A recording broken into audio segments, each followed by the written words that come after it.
Right. Thank you, Nicole. And good morning, everyone, and welcome to the ATAR Cloud and Coffee discussion on all things modernization and transformation. Again, my name is Chris Oglesby with MorphWorks, and here with my dynamic co-host, Bill Hunt. Hey, good morning. Before we begin, a little bit about the platform. This is hosted under the ATAR Cloud and Infrastructure Working Group with the goal of bringing lessons learned and ideas to the ATAR community.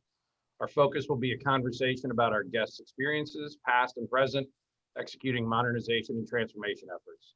This is a Q&A. There's a Q&A feature at the bottom of the Zoom tab, so please feel free to jump in with any questions, and we'll work those into the conversation. So now let's move on to introductions. Today our guest is Teri-Lee Holland with the Naval Information Warfare Center and an expert in data center and cloud. Teri-Lee, would you mind sharing a little bit about your background? Sure. Good morning, everybody. As Chris mentioned, I am the Data Center and Cloud Hosting Services Division Head at NIWC Atlantic. Since it's so long to go or to be stated, I'll state that for everybody. DC2HS for short. We like our acronyms. But we provide hosting solutions for on-premise private cloud and commercial cloud options for business IT systems. I've been doing this for 10 years and love my team, love the effort, and always looking for ideas to make things better. Awesome. And as we were joking about before, and obviously living the mission, right? So, but I want to start today with a little bit different topic, and we cover it about every other session on here, and it seems to be an ongoing debate around lessons learned and ideas around the acquisition side of modernization and technology. And I know that you had, right, exactly, a perfect expression for that. So I'm gonna throw that one out there because I think we've talked on this show before about a number of different ideas and challenges that folks have had, but would love to get your thoughts, because I do think DoD has some additional options that they try and employ to acquire technology. So I'll throw that question at you first, and then see where we go from there. If we can get off of this topic in and out. Okay. Well, yeah, this one's a difficult one. So I'll first start by saying that we've definitely made headway. But we still have a long way to go. And so options are available to us to buy cloud and the different cloud native services to be as efficient as we can be. But we really do have a long way to go. It's not so much the ability, but the timing to buy. IT is constantly changing. Improvements are constantly being made. New services are always being rolled out, and we just can't get them fast enough. I'm sure everybody's heard that, experienced it probably. So that really has been a struggle. I do feel like, my group is, ahead of the curve in a lot of ways, but we can't stay in that position if we can't buy what we need to buy. And so, although we've, like I said, made a lot of growth in buying capacity, we haven't gotten there. We can't get the licenses that we need fast enough. We can't get the capacity that we need fast enough. We don't want to be, putting out fires. We were talking about that before, just about like certificates. We don't want to be in this firefighting mode all the time. We can get ahead of that. I don't know what the solution is, but I can tell you that it's a constant conversation that we're having. Always asking the question, how can we buy things faster? How can we stay ahead of it? Not just to be able to make procurements to help our mission owners to meet their mission, but from a security perspective, we've got to be able to make these buys to secure the infrastructure and keep it secure and get ahead of what we see coming, and what's hitting the news is affecting us too. So we got to stay ahead of that. And the way we do that is through procurements. I was saying before, just this morning, it was, we're going to have a delay on our next procurement because we can't get it through. There's not a contract vehicle available, and that that shouldn't be the answer. There's got to be a better solution for that. I want to be able to buy it like I can buy, cloud service provider on my credit card at home. I want to be able to do that because I think it would really position the government in a better way. I know we've got to meet policy and there's regulations, but I really do believe that there's got to be a better way to buy cloud. I think that's obviously that's been a common thread around here. I don't know if you want to talk about the other major DoD initiative around buying cloud, but maybe we should steer clear of that one probably for safety's sake. But I mean, this is the thing that we've heard over and over again. I think among us digital service people, there's a running joke that basically you come into government and you're like, oh, government is bad, and then you find out no, you think that it's the people are bad, and then you start thinking no, the technology is bad, but then you finally hit this moment of clarity where it's like, no, acquisition is just broken. Like everything else is actually working fine. It's just how do we buy this stuff? So long-winded way of saying like, this seems to be a problem that everybody is facing. What sort of strategies do you think would kind of equip you all to be more successful in that? Like, what are the areas? You said that you don't have all the answers. We don't expect you to solve them today, but what areas do you think that the government, not just from where you all are at, but across the agencies that they could be focusing to make this a more streamlined process? Yeah, I think. Well, first I want to say you made a really good point in regards to the. It's not a people problem. It's not a technology problem. It's a buying problem, and like. If you've ever heard me on a panel or an interview before, that's what I always say. We have amazing engineers. I don't question that they can bring a technical solution to the table any day. Never a question. And the people are fantastic people, but it's a business process problem.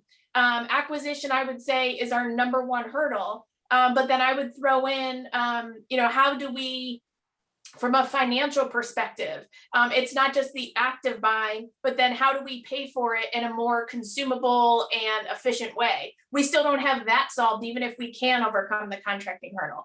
So I think that is a really important point. So what I'll say from a strategy perspective is, I feel like we hold things separate.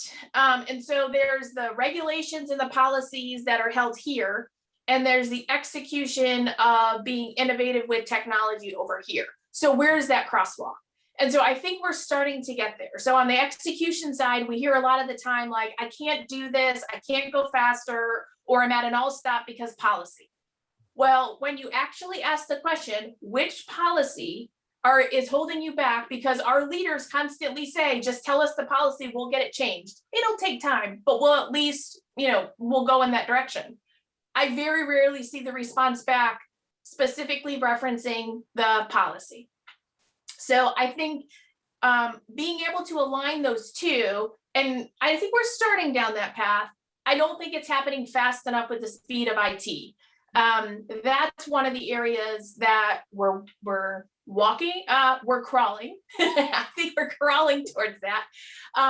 And we've got to pick up the pace. I mean, that's got to be the strategy on that one. And then on the regulation side, the policy and the regulation, although they're there for a reason, really have to start being questioned about how that helps us buy technology to meet the mission. If we can bring those two conversations together, like we've started to, but a little bit more aggressively, and probably across multiple agencies and the different areas, and not so stovepiped, I think we would really get leaps and bounds ahead of where we are today.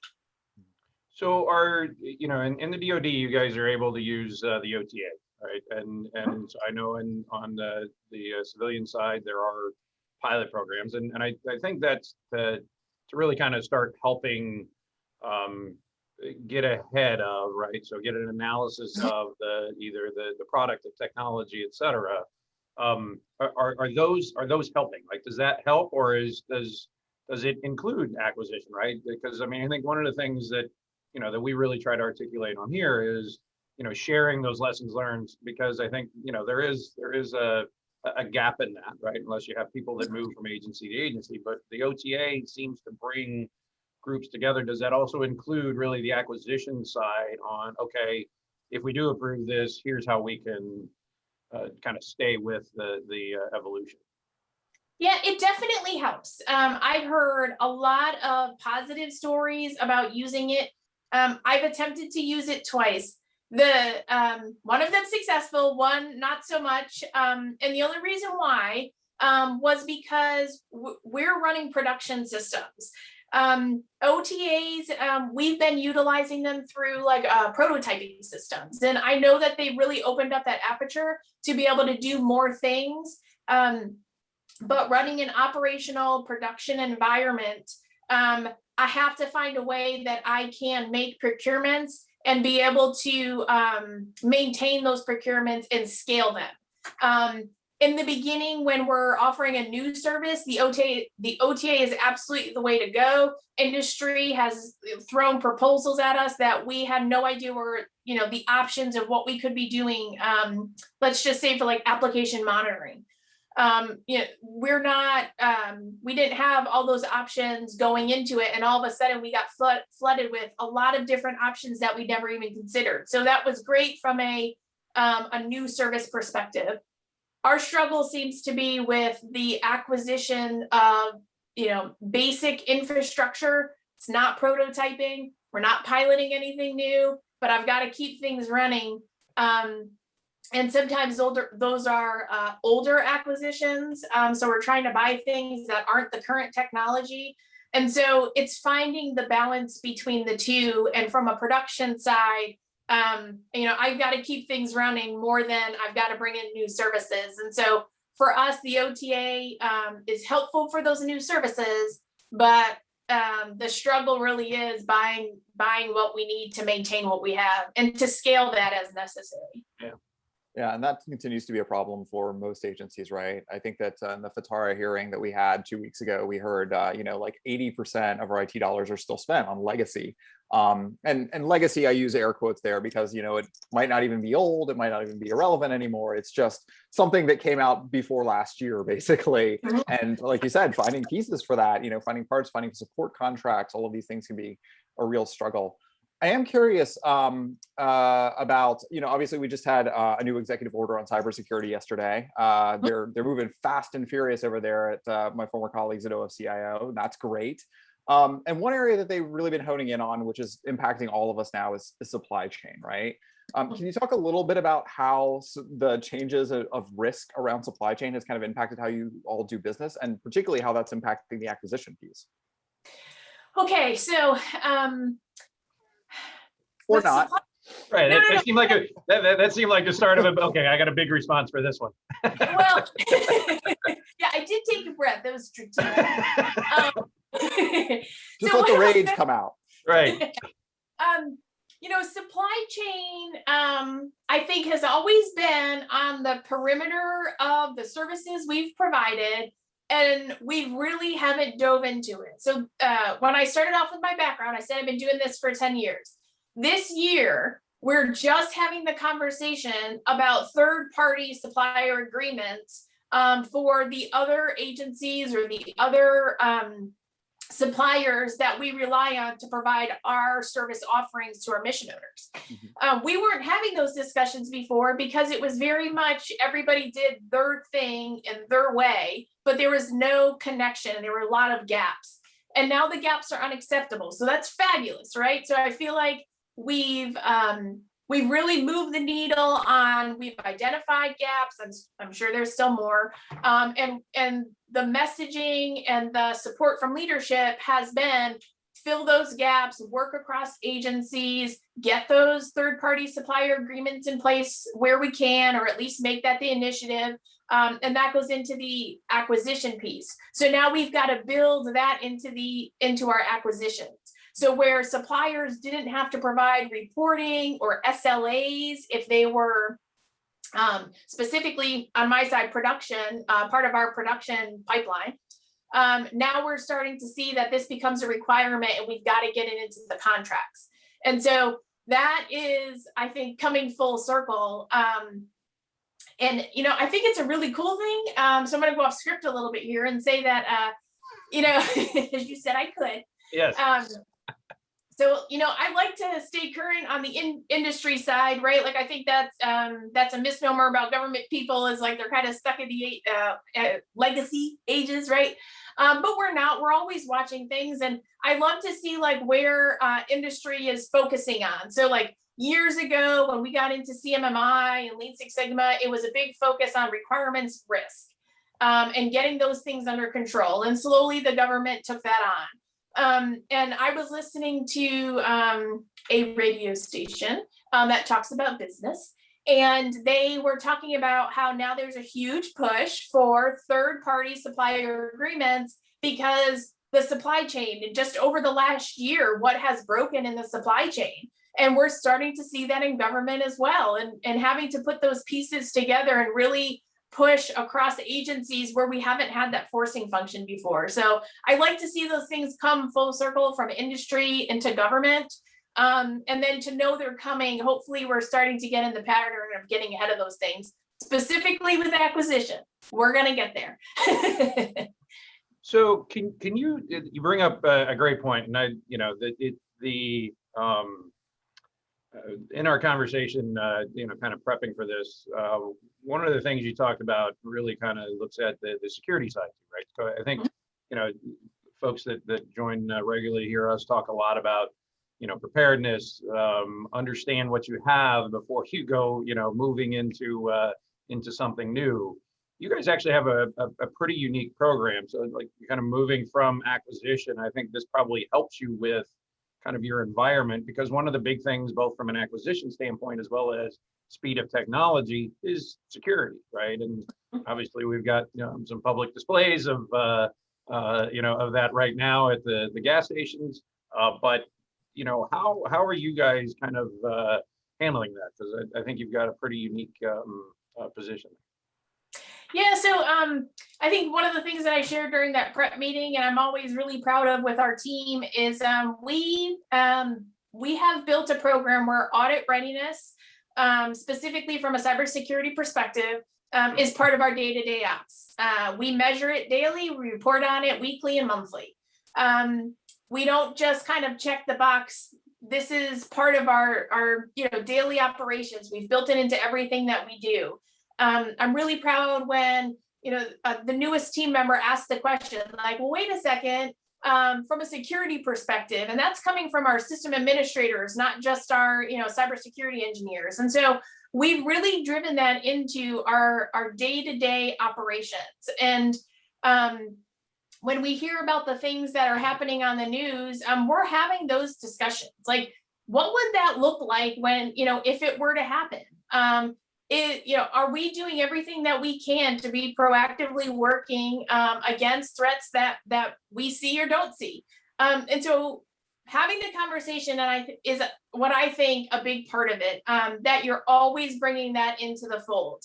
As part of our leadership team, we have a cybersecurity lead that's right there with us with the rest of our IPT leads and me as the division head. And so it's not so much a programmatic measuring of where we are with different projects. Is security a part of everything that we're doing? And that includes the acquisition. So we make sure that we have a security rep on any of our acquisition boards that we're working on, or reviewing any of our documentation, so that, again, security is a part of everything that we're doing. I think that's really important. And sometimes it's a missed piece of it. We always talk about bringing security as far left as we can. As far left as we can, to me, means that very first conversation and that daily sync that you have, security is a part of it. So from the program that we've developed, we've been super successful from an inspection perspective. And we're really proud of that. We just underwent 2 and scored really, really well. So really proud of our team. And I think it just highlights how strong we are in that area. And hopefully people are happy to hear that from what we host.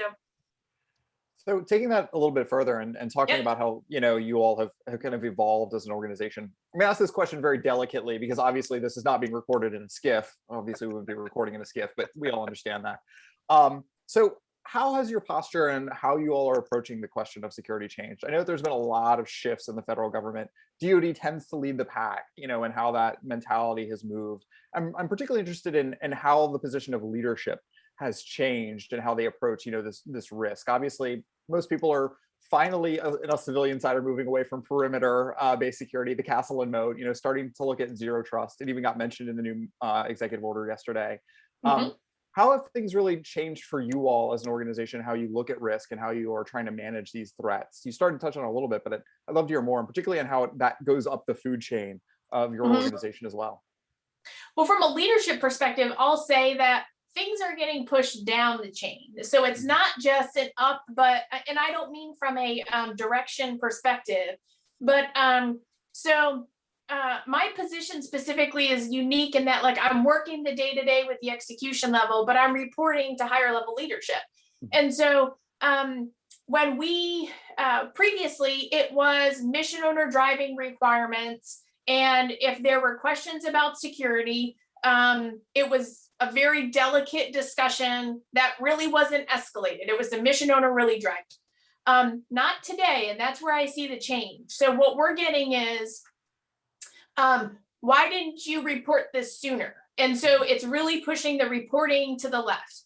Okay, we can report sooner. So just from an accreditation standpoint, are you making sure that your systems know that you will disconnect them if they don't have an active accreditation? Because we take that seriously. So before, where it was the mission owner was answering as to why they didn't have an active accreditation, it's now being asked of the service provider, are you ready to disconnect them? So, and that's coming from leadership. And I do think that's a big step.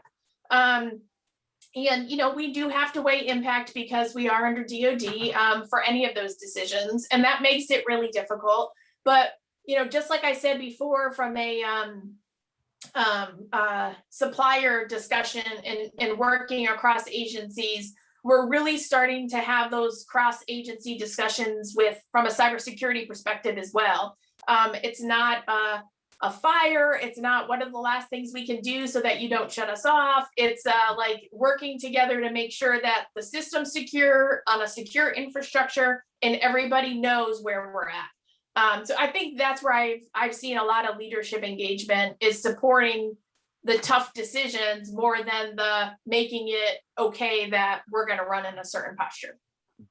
So tying back to my earlier comment around understanding what you have, I was part of a company that did a very large outsourcing effort with the Navy a number of years ago, and one of the discoveries in it's not going to get on the network was kind of almost a application inventory, right? So there was an understanding of the amount of applications that were in the Navy's environment.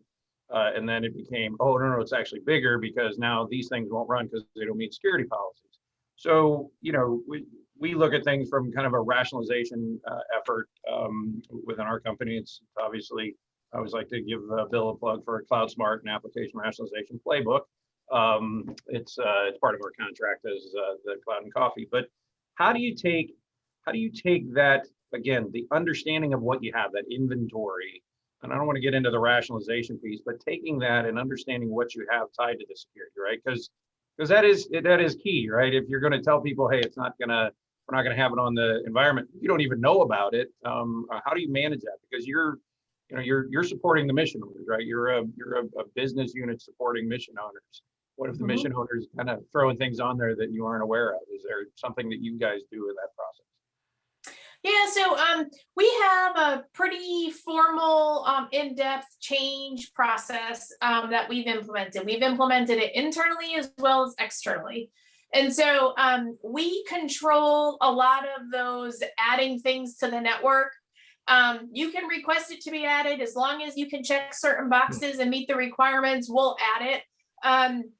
We always get the, do I have to put a ticket in for this? Yes. One, because we have to have record of it.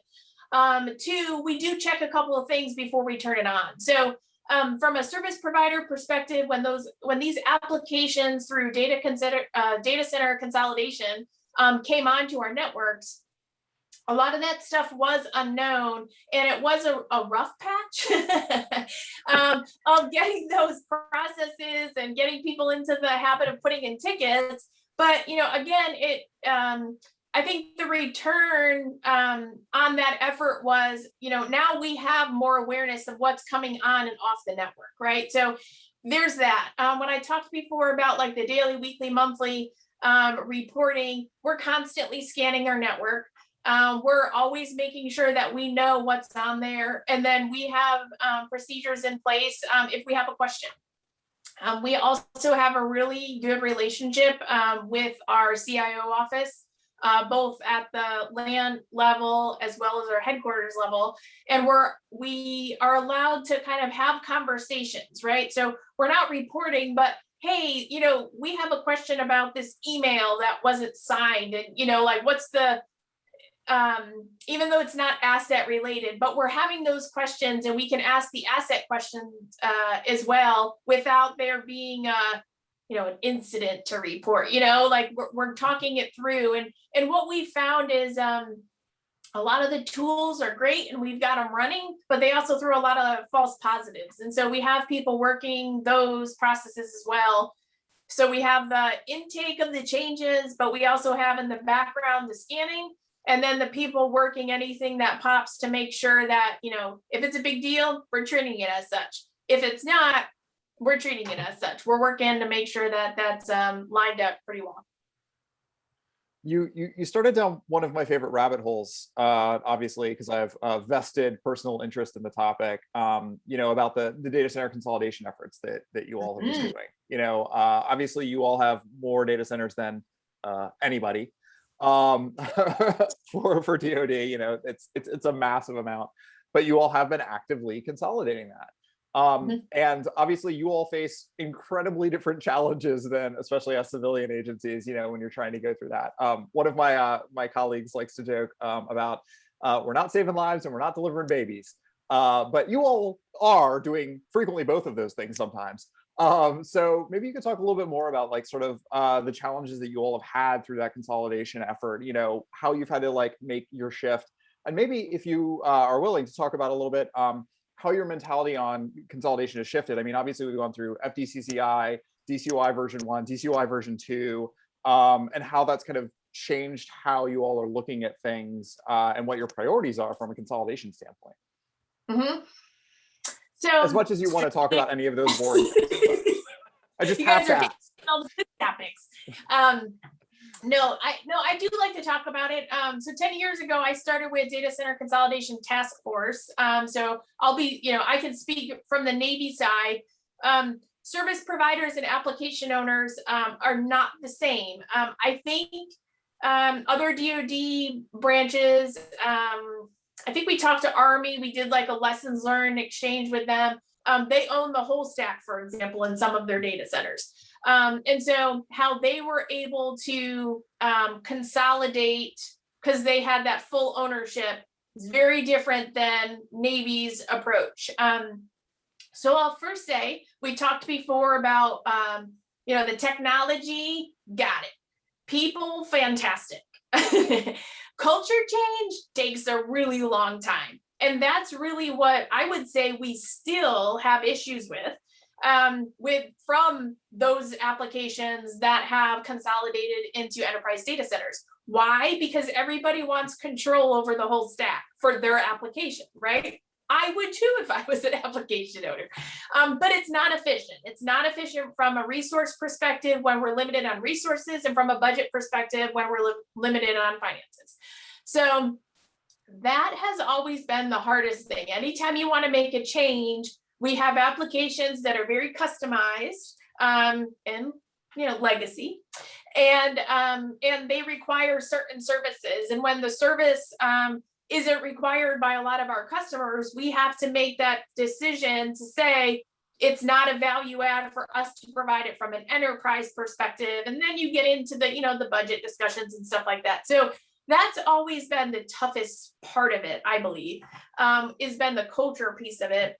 We can move, we can lift and shift a system like no other when we need to.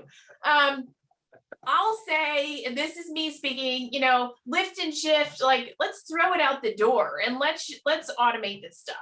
There's now, we really need to just be able to, I think, find, this goes back to acquisition, but we should be able to host the system at the most cost-effective rate, regardless of platform that it's on. I don't know if that means between agencies or between cloud service providers and on-premise private hosting, but we've got to be able to have that movement. Like that's kind of like the ideal state for me, and to kind of bring all of our topics together. But so that to me is like, from a data center consolidation perspective, we've got the applications now. Now it's, the cloud policy that was released in December, new build, we got to get stuff to the cloud. And so it's supporting that. How do we get them to the cloud, but not the old way, right? Like there's the but. And so that's been a toughie. Just, I believe, overcoming the cultural changes, but then to not go back to what we know manually and to really start looking at this as we've got to be able to move systems from different platforms really quickly. And I think that hits on the cybersecurity topic as well.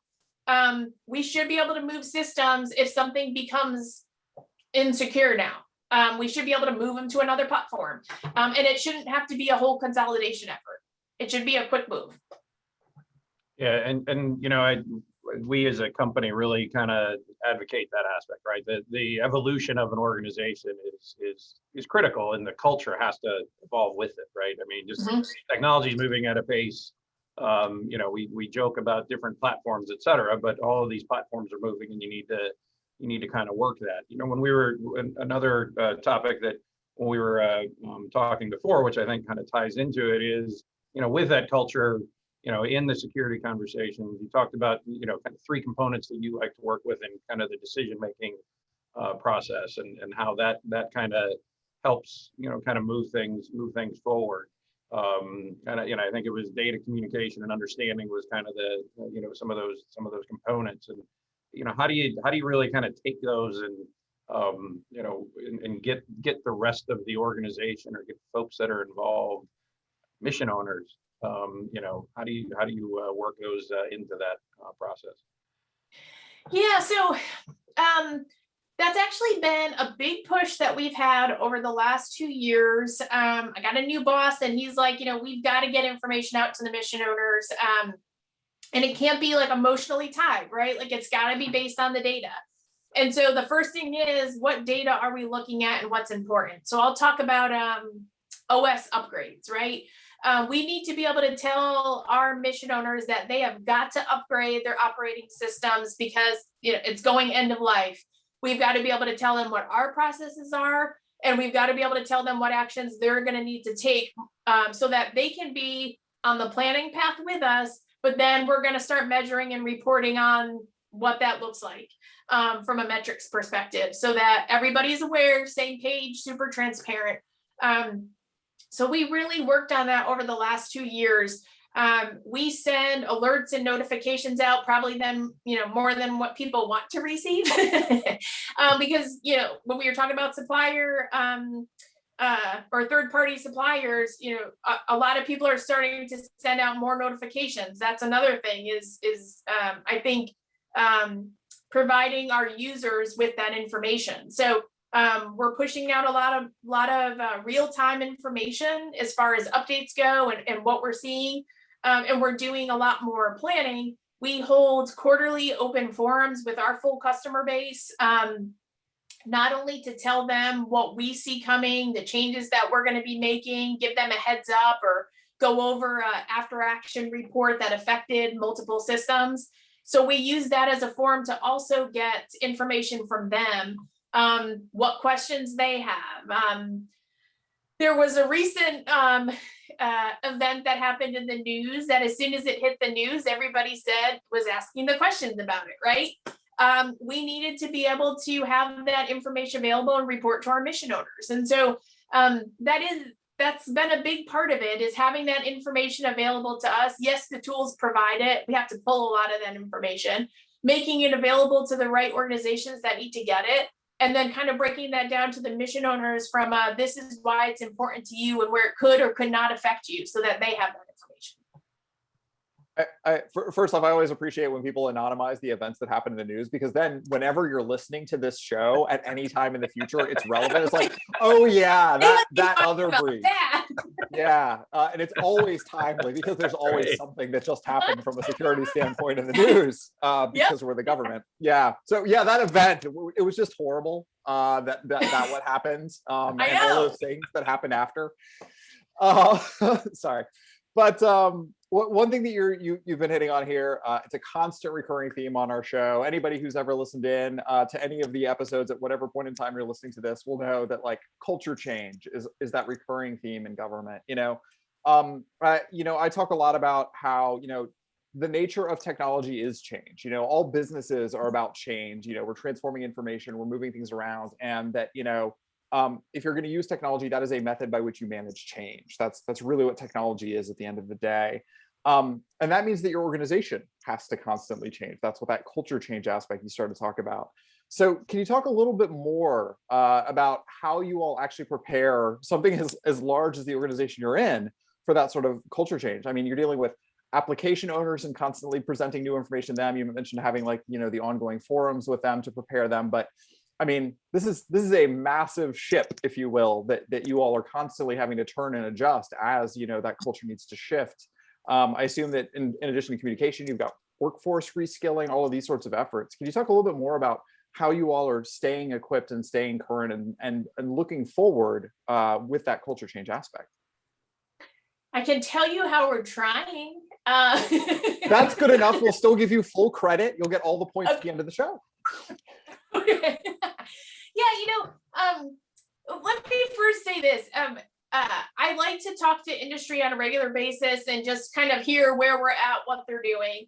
One of the things that we've been getting briefed on a lot is DevSecops and what industry can do for us, and they highlight culture change. And if you've met with me, my question is, tell me about that.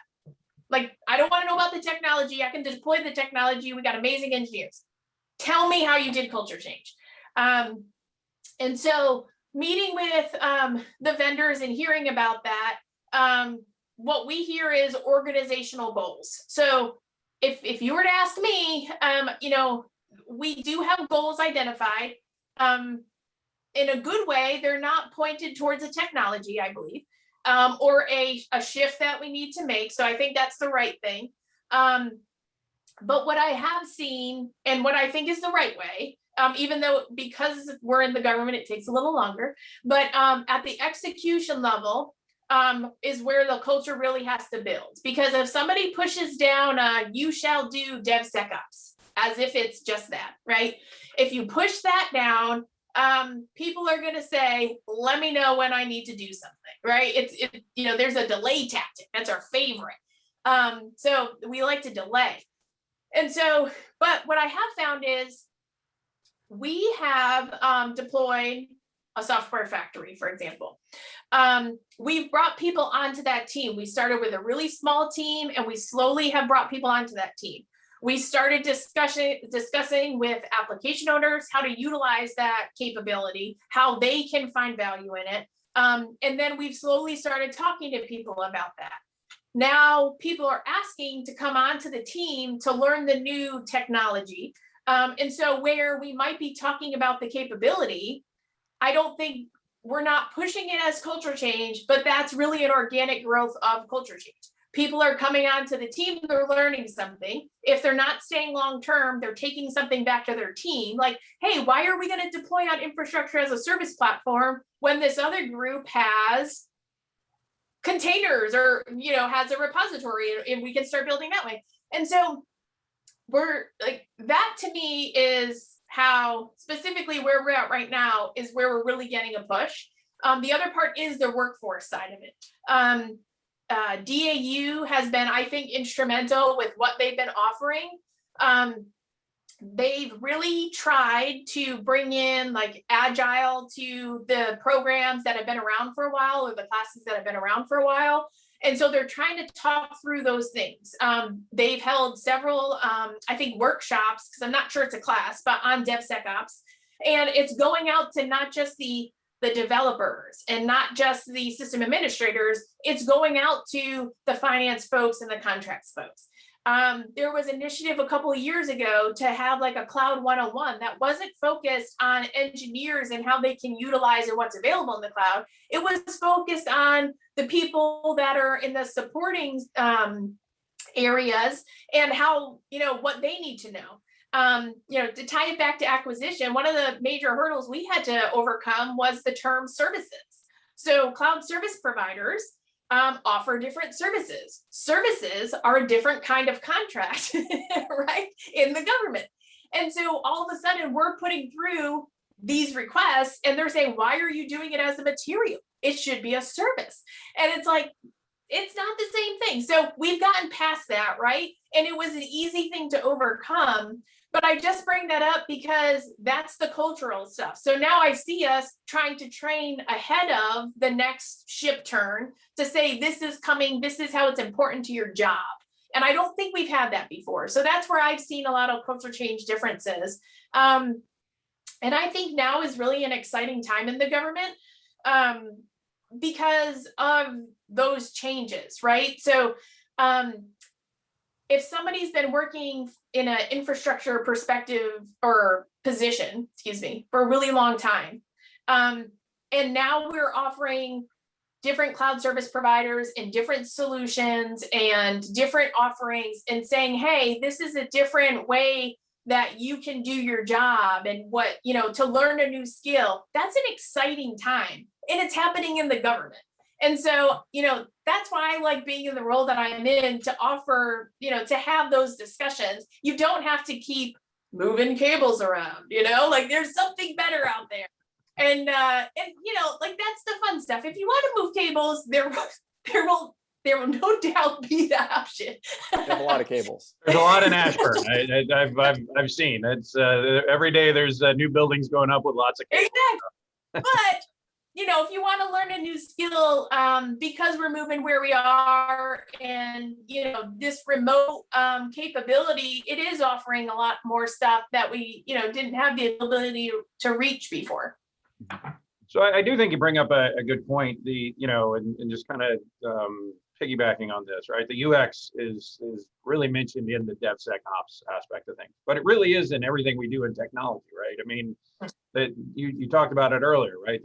That legacy mindset almost, right? Using air quotes, that is the impact. And so I think that, the need there is really to understand that user impact in everything we do around technology, as well as, the business process side of things. And so, you talk about when kind of tying back to rationalization, right? So going and getting an understanding of what you have, right? So now you've got the inventory, but you talked about, kind of a unique challenge that I don't think is necessarily unique to you because, if you look at an enterprise view, it becomes the challenge, but you have mission owners that own those environments.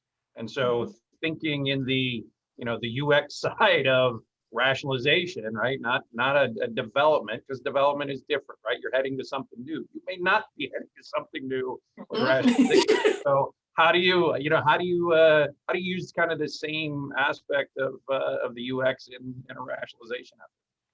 Yeah, so I think the first part definitely is the comms piece that we've been talking about. And so letting mission owners know that you cannot continue to operate past a certain date. It's not an option, Before, we didn't have that. We didn't have that ability to say that they were allowed to run things. Now they're not, because it opens up a lot of vulnerabilities. So, it's the communications piece. And then, I know I said we're a little slow to the game from a cultural change perspective, but I will say that, I think we've slowly grown to a point where people want to stay on top of, if they can't use the most current technology, they don't want to be using the oldest technology.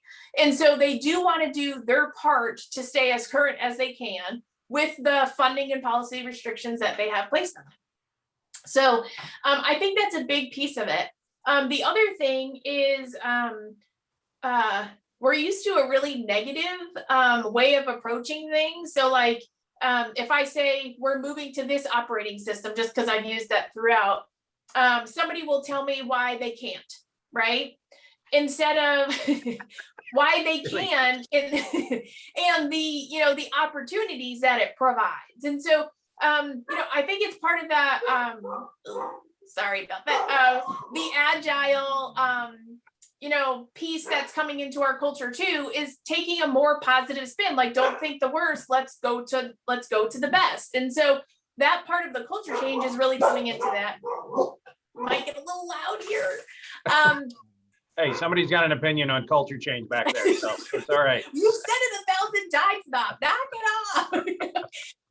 But you know, I say that because I do believe that like our mission owners and our application owners are the ones that are hearing directly from the warfighter, and we need to know what the warfighter needs to meet the mission.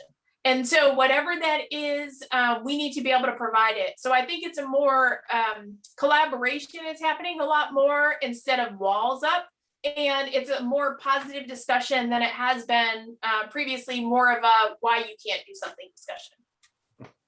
So, I mean, going down that rabbit hole a little bit further, you know, we had Marianne Bellotti on last week, and she just wrote her book, which I'm plugging now again, sorry, Kill It With Fire, about like talking about how not all legacy technology is bad. You know, like we have older systems, and we're going to continue to need to maintain our mainframes and older systems because they're part of our mission. They're literally how we do business.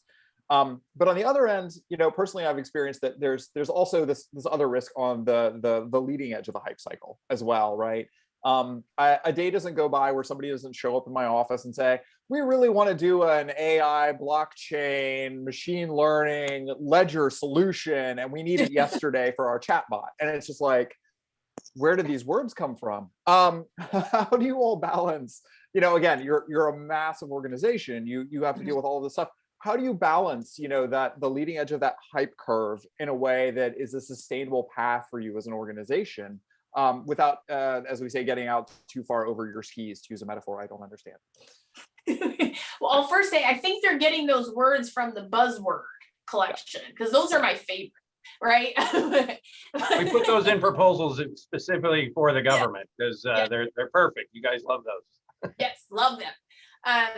No, but I think we've tackled this two ways. I think that with the organization our size, we do have technical directors in place that I feel like are always on top of that next technology.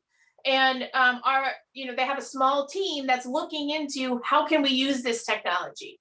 The other side of how we're dealing with it, I think, is when you have new professionals and interns coming in that want to work in these really cool technology areas and be innovative into an environment that can't get there as quickly as somebody wants us to.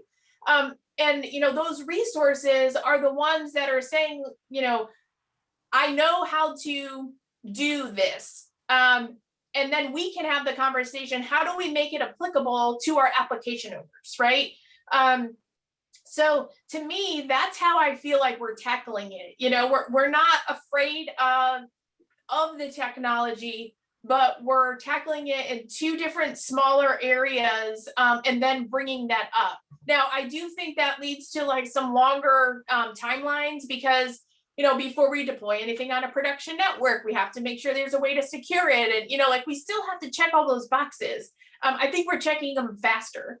But I think that's how we're approaching it, is we do have people that are very passionate about bringing those technologies in, and then also have to weigh the risk just because we are the DoD, and making sure that those risks are getting looked at.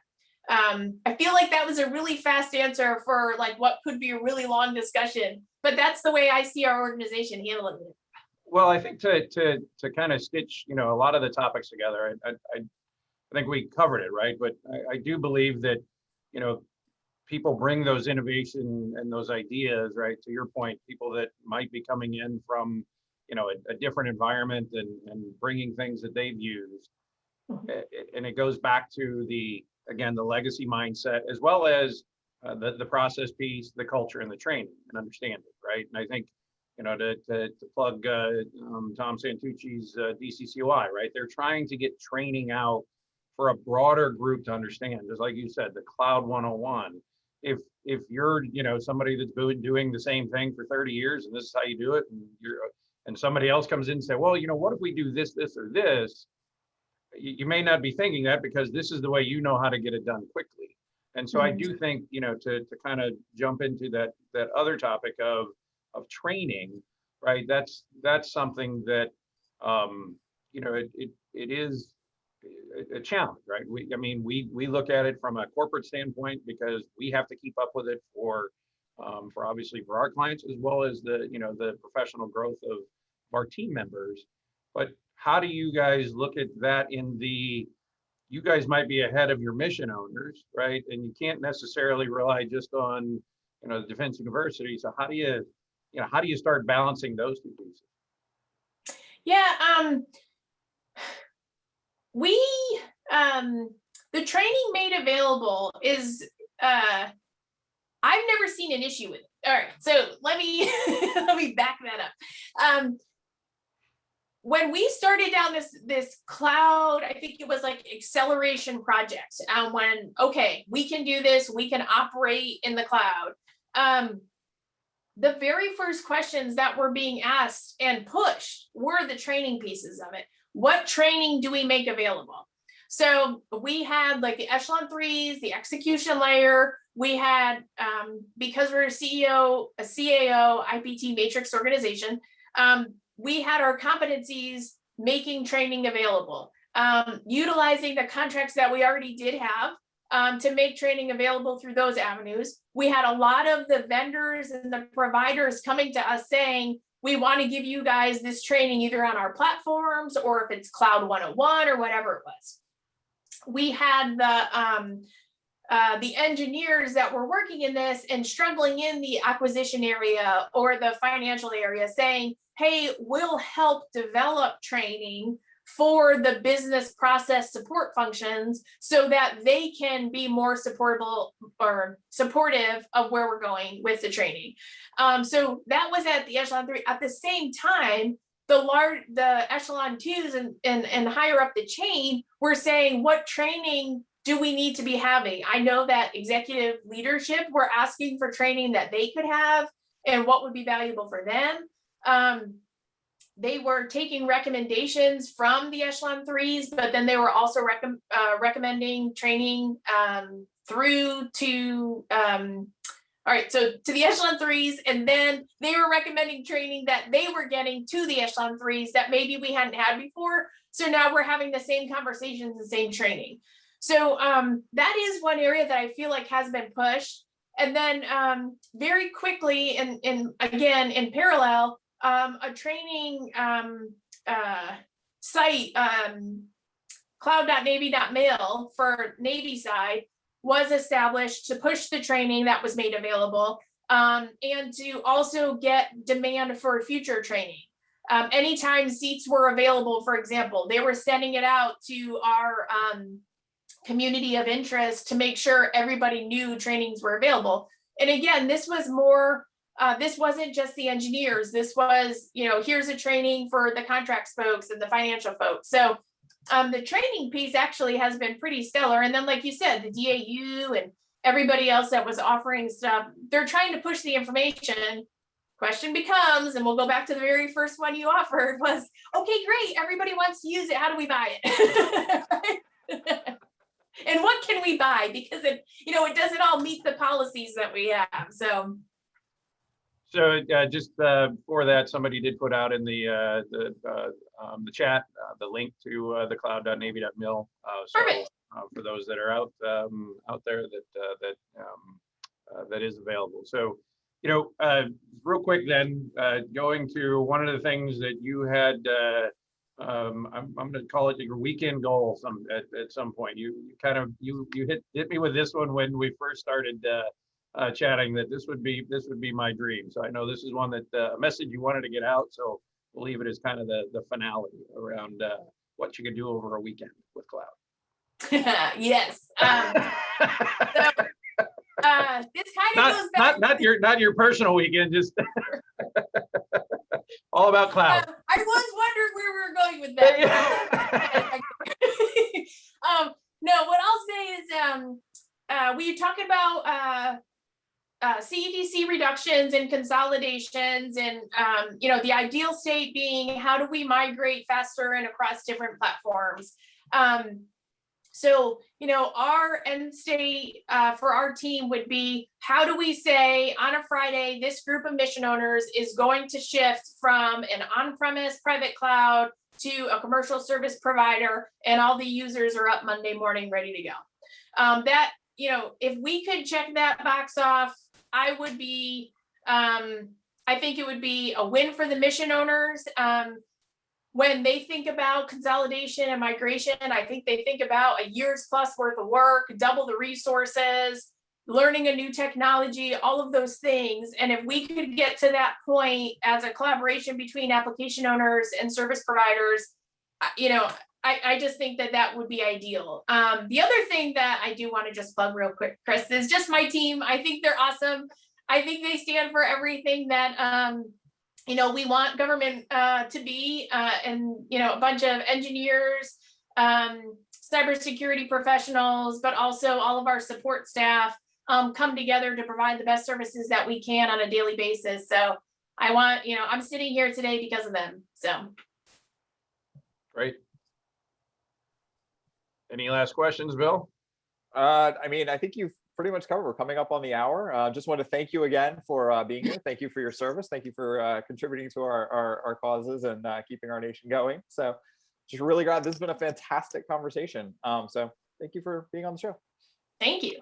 Thank you, Teri-Lee. And Nicole, I think, is going to want to snap a little bit of a group photo here. And thank you for all that attended. And subscribe to our YouTube channel. We are ATARC is now on YouTube, so you get to watch these again and again if you just didn't get enough in the morning. So YouTube, thank you, everybody. Spotify, and Apple. Now you can catch us any of those places today. Excellent. All right, let me take a Bill. screenshot. Ready? 1, 2, 3. Perfect. Great. Thank you, Nicole. Thank you, Teri-Lee. And Bill, as always, thank you very much. Thank you so much. Have a great weekend, Oh, everyone. that was great.